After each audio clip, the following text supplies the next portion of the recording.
Yo, what is up sa inyo mga bilan? Maaliwalas na araw sa inyo. Ngayon ay babiyahe tayo. Kaya naman, tara, samahan niyo ako sa ganap natin sa araw na ito. At eto na nga mga bossing, palabas na tayo dito sa street namin. At nagulat ako dahil merong mga fire truck dito. Ayan o. Bali, naalala ko na may sunog pala dito kagabi. Malaking sunog to mga bossing dahil ito yung junk shop dito sa amin banda. Good thing is wala namang taong nasunog. At dahil nga may mga fire truck pa dito, hindi pa sila nagpapadaan. Sinasara muna nila para ayusin nga yung nangyaring sunog. Kaya no choice kundi babalik tayo at doon tayo dadaan sa kabila. Actually mga bossing, ganado ako bumiyahe ngayon. Hindi ko alam kung anong meron pero bakit parang ang sarap ng gising ko kanina. At sabi ko, babiyahe ako ngayon. Total may shift naman ako at feeling ko makakarami ako ngayong araw. Kaya feeling ko ang sipag-sipag ko eh. Actually mga bossing, hindi pa ako nakakalabas ng bahay. Nagbibihis pa lang ako, naka-online na ako. At nagka-booking agad tayo, kaya ito excited na ako bumiyahe. Tamang-tama pa naman yung panahon ngayon kasi hindi ganun kainit. Kaya ang sarap talaga bumiyahe. Pero eto na nga, dahil nga hindi makadaan dun sa main road, ngayon dito sila ngayon, ito yung ginawa nilang alternate road. At nagsisiksikan na talaga dito mga bilan, tignan nyo naman. Pero siyempre motivated tayo kaya hindi tayo magpapapigil, hindi tayo magpapatinag sa traffic na yan. Traffic lang yan, naghahanap buhay tayo. Diretso lang, tuloy lang.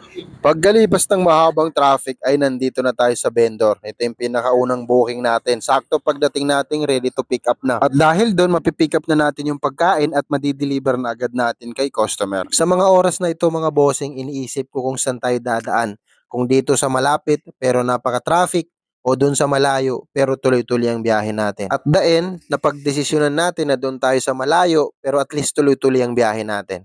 Kaya doon na tayo pupunta ngayon. At sa kasamaang palad, yung inaakala kong walang traffic ay napaka-traffic din pala. So ito na nga yung sinasabi nilang expect the unexpected.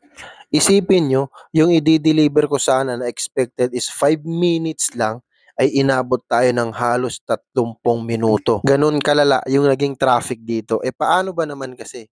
Palengke na, maliit pa yung kalsada, tapos two-way pa.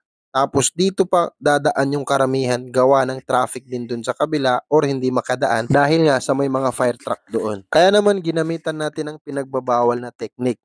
Ito yung counter flow.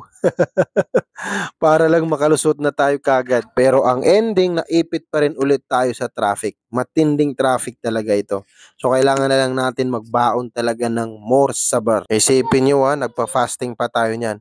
Pero buti na lang hindi ganun kainit yung panahon. Kaya kahit papaano, nagagawa pa nating tiisin yung uhaw at gutom. Kaya panindigan na lang natin to dahil nandito na tayo.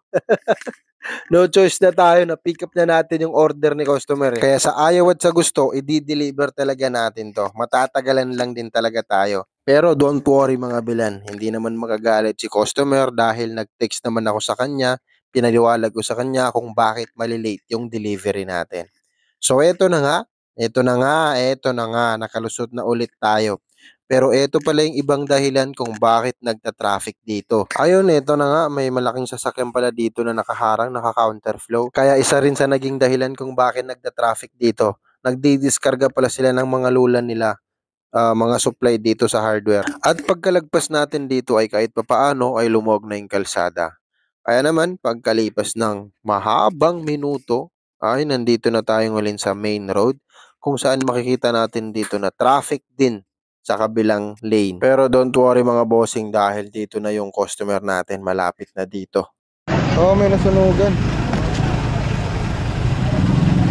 Di makadaan doon hinarang. Kaya dito ako dumaan sa kabila. Pagka-drop ko ng booking na ito ay hindi na ako bumiyahe. Umuwi na ako dahil nawalan na ako ng gana dahil sa halos 30 minutes na biyahe na imbis na 5 minutes lang ay umabot pa ng 30 minutes. At sa isa pang dahilan kasi ay mag-aalas 12 na, ay ano pala, 12:30 na actually, di ba? So ayun, hanggang dito na lamang at maraming salamat.